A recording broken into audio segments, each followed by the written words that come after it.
ఒకసారి నరారి వేణుగోపాల్ రెడ్డి గారు బీజేపీ గతంలో కిసాన్ మోర్చా అధ్యక్షులు చేశారు, ఉమ్మడి వరంగల్ జిల్లా అధ్యక్షులుగా 10 సంవత్సరాలు పనిచేశారు, రైతుల సమస్యలు బాగా తెలుసు. నరారి వేణుగోపాల్ రెడ్డి గారు, రైతు బంధు గతంలో 11 విడతలు వాళ్ళు ఇచ్చామంటారు, ఇప్పుడు రైతు భరోసా టకటకా పడుతుంది. ఇవాళ 3 ఎకరాల వరకు అయిపోయింది. ఫస్ట్ టైం కాంగ్రెస్ గవర్నమెంట్ వచ్చిన తర్వాత ఇంత ఫాస్ట్గా 3 ఎకరాల్లో పడడం అన్నది. సరే, ఇప్పుడు రైతు బంధు, రైతు భరోసా ఏదైనా పేరు పెట్టండి. గత ప్రభుత్వం నుంచి వచ్చిన గత ప్రభుత్వం పోయిన తర్వాత కొత్త ప్రభుత్వం వచ్చిన తర్వాత వాస్తవంగా ఎకరాన 7,500 ఇస్తా అన్నారు. సరే, 7,500 సంగతి దేవుడు, సరే 6,000 ఇస్తా అన్నారు. కానీ ఇది డిసెంబర్లో 2023 డిసెంబర్లో గవర్నమెంట్ ఫామ్ అయిన తర్వాత నీకు రబీ సీజన్, ఖరీఫ్ సీజన్ వచ్చింది, రబీ సీజన్ వచ్చింది, మళ్ళీ ఇప్పుడు ఖరీఫ్ సీజన్ వచ్చింది. అంటే ఇది 3వ సీజన్.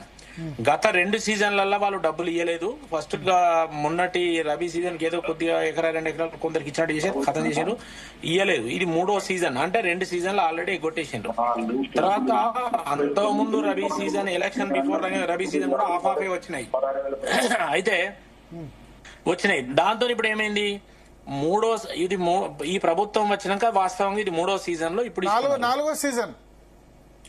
అంటే అది రబీది లెక్కేస్తలేనప్పుడు ఎన్నికలు అయినాయి కదా, డిసెంబర్ 9 అప్పుడు పడలే కదా. అంటే మీరు కంప్లైంట్ చేశారా, కాంగ్రెస్ కంప్లైంట్ చేసింది, ఆగింది కదా అప్పుడు వల్లేదు. అప్పుడు అంటే కొద్దిగా పడి అది ఆగింది, ఆఫ్ పడలేదు. దాంతో ఏమైందనంటే ఇప్పుడు ఎలక్షన్ స్టార్ట్ అయిన కంచి 4వ సీజన్ మీరు అన్నట్టు, ఎలక్షన్ అయిపోయినాక ఏది ఉంటే మాత్రం 3వ సీజను. అయితే ఈ 3 సీజన్లలో ఈ సీజన్లు ఇస్తామని చెప్పి సరే ఇవాళ 2 ఎకరాలు 3 ఎకరాల వరకు ఇచ్చిండ్రు. ఇంకా మొత్తం కంప్లీట్ కావాలి, ఎన్ని ఎకరాల వరకు ఇస్తారు ఇచ్చినందుకు స్వాగతం, దానికి ఏం వ్యతిరేకం లేదు.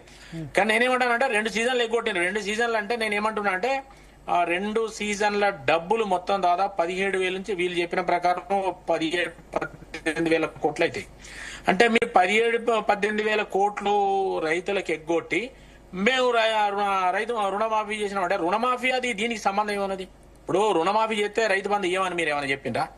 రైతు బంధుకు రుణమాఫీ ముడిపెట్టి ఆ రుణమాఫీకి ఇచ్చిన డబ్బులు లెక్కేసి మేము రైతులకు ఇంత ఇచ్చినాం, 1,00,000 కోట్లు ఇచ్చినాం, 50,000 కోట్లు ఇచ్చినాం, ఇవన్నీ తప్పుడు మాట. ఆ రుణమాఫీ కూడా పూర్తి కాలేదు. మీరు రుణమాఫీ కూడా రైతులు అడిగితే చెప్తారు, నేను రాజకీయం మాట్లాడతలేను. రుణమాఫీ కూడా పూర్తి కాలేదు. కొంతమంది చేసిండ్రు, కొంతమంది చేయలేదు, అలా రకరకాల ట్విస్టులు చేసిండ్రు.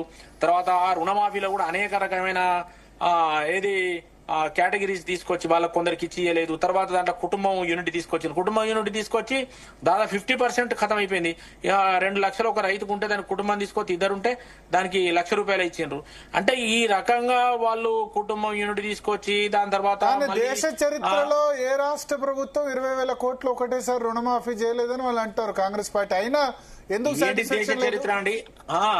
వాళ్ళు చెప్పింది ఫస్ట్ ఎన్నికల ముందు 60,000 కోట్లు చెప్పిండ్రు, తర్వాత 49,000 కోట్లు చెప్పారు, తర్వాత 32,000 కోట్లకు వచ్చింది, తర్వాత 20,000 కోట్లకు వచ్చింది. ఇక ఇదే గొప్ప అని మళ్ళీ చెప్తున్నారు. అరే మీరు ఎన్ని అబద్ధాలు ఆడతారు, ఎన్ని మాటలు చెప్తారా? ముఖ్యమంత్రి గారు చెప్పిన మాటలు రికార్డు ఉన్నాయి, ఇవాళ మేము చెప్పడం కాదు. ఎన్నికల ముందు చెప్పిన మాటలు రికార్డు ఉన్నాయి, మీ మేనిఫెస్టో రికార్డు ఉన్నది. అన్ని తీసుకొచ్చి మీరు 20% తీసుకొచ్చి 25% తీసుకొచ్చి ఇదే గొప్ప అంటే అంతమంది ఆ పైసలు ఇవే కొట్టింది కదా రైతుల తలకాయ. ఇప్పుడు ఈ 2 సీజన్ల పైసలు ఎగ్గొట్టే ఇచ్చిండ్రు. మరి 18,000 కోట్లు ఎగ్గొట్టి మీరు రుణమాఫీ కింద 20,000 కోట్లు ఇస్తే మరి గొప్ప అని చెప్తే ఎట్లా? మరి ఈ పైసలు ఎవరు ఇవ్వాలి? ఇప్పుడు ఇస్తారు అవన్నీ రుణమాఫీ చేసిన పైసలు కట్టించి ఇవి ఎగ్గొట్టిండ్రు కదా, మరి ఈ పైసలు ఎవరు ఇవ్వాలి? 2 టర్ములు ఎగ్గొట్టి రైతుల దగ్గర ఎగ్గొట్టిన పైసలే మళ్ళీ కట్టించిండ్రు. ఇక మీరు ఎక్స్ట్రా ఎట్లా ఇచ్చినట్టు, ఎట్లా రుణమాఫీ చేసినట్లు లెక్క? ఇది అందరు చెప్తారు, రైతులు ఎవరైనా చెప్తారు. ఇది ఓపెన్, ఇదంతా అఫీషియల్ ఎక్కువ ఉన్నది, వాటిగా మనం మాట్లాడుకుంటే అది కాదు కదా. కాబట్టి నేనేమంటానంటే ఒక అగ్రికల్చర్ పాలసీ అనేది మేము వచ్చినాక అగ్రికల్చర్ పాలసీ చేస్తామని ఇంకా చాలా చెప్పారు. మీరు ₹500 బోనస్ ఏం చెప్పినండి? ప్రతి క్వింటాల్కి 500 బోనస్ ఇస్తామన్నారు. ఇలా మళ్ళీ సానవాట్ల కనిపెట్టేసిండ్రు. అంటే నీకు వేసంగి 80% దొడ్డుబాట్లే పెడతా అంటారు, 80 కాదు 90% పెడతా అంటారు. తర్వాత నీకు ఖరీఫ్ సీజన్ లో కూడా ఎక్కువ 80% దొడ్డుబాట్లు పెడతారు. మరి అలాంటప్పుడు మీరు దొడ్డుబాట్లన్నిటికీ ఎగ్గొట్టి కేవలం కొన్ని మీ అవసరాలకు కొనుగోలు చేసే సన్నవాట్లకు మాత్రమే మేము 500 బోనస్ ఇస్తామని బోనస్ కూడా ఎగ్గొట్టిండ్రు రైతులకు. రుణమాఫీ పూర్తి కాలేదు, రైతు బంధులు ఎగ్గొట్టిండ్రు. ఇంకా మేము మళ్ళీ రైతులు బాగా చేసినాం అంటే ఏం చేసిన రైతులు ఇవాళ మీరు? అందుకే పంచాయతీ ఎన్నికలు వస్తున్నాయి కాబట్టి కొంత రైతులను చల్లబడేద్దామని మీరు ఇస్తేయచ్చు. మేము కోఆపరేటివ్ వ్యవస్థను స్ట్రెంథెన్ చేస్తామన్నారు. అసలు కోఆపరేటివ్ వ్యవస్థ ఎన్నికలు వ్యవస్థ లేదు, ఏది లేదు ఇప్పటి వరకు. అంతకుముందు గత ప్రభుత్వాన్ని విమర్శించారు. మరి ఇవాళ 33 జిల్లాలో అయినాక మరి ఆ కోఆపరేటివ్ ఎన్నికలు లేవు, ఏవీ లేవు, మొత్తం వ్యవస్థ అంతా కుప్పగూలిపోయింది. పంట రుణాలు తీసుకుందామని అనుకున్నానికి ఇప్పుడు కేంద్రం నుంచి బ్రహ్మాండంగా నబార్డు కింద పంట రుణాలు ఇస్తారు. పంట రుణాలు 0 ఇంట్రెస్ట్. ఇవాళ మీరు ఇది ఎగ్గొట్టడం వల్ల ఏమైనా రైతుల అప్పులు మాఫీ కాకపోతే మీకు 4% ఇంట్రెస్ట్ మిగులుతుంది. మీరు రాష్ట్ర ప్రభుత్వం, కేంద్ర ప్రభుత్వం 3%, రాష్ట్ర ప్రభుత్వం 4% ఇంట్రెస్ట్ మాఫీ చేస్తుంది. 0 ఇంట్రెస్ట్ అవుతుంది రైతుకు. మీరు ఎప్పుడైతే మీరు రుణమాఫీ పూర్తి చేయలేదో, రైతు రుణమిత్తు కాలేదో, కొత్త లోన్ తీసుకోలేకపోతున్నాడు, మీ 4% ఏదైతే మీరు రైతుల క్రెడిట్ ఇవ్వానో అది చేయకపోవడం వల్ల అందులో కూడా మీకు డబ్బులు మిగులుతున్నాయని నేను అంటున్నా. కాబట్టి రైతులకు ఇవ్వాల్సిన డబ్బుల్నే కొట్టేసి ఇవి ఇస్తున్నారు. 500 రూపాయలు బోనస్ ఇస్తాను, అవి మిగిలినాయి. మరి మీ మార్కెట్ లో కొనుగోలు ఎంత ఎంత ఎంత పర్సెంట్ ఉన్నది? ఈ లెక్కన ఈ లెక్కన నేను చెప్పే లెక్క అదనంగా రైతులకు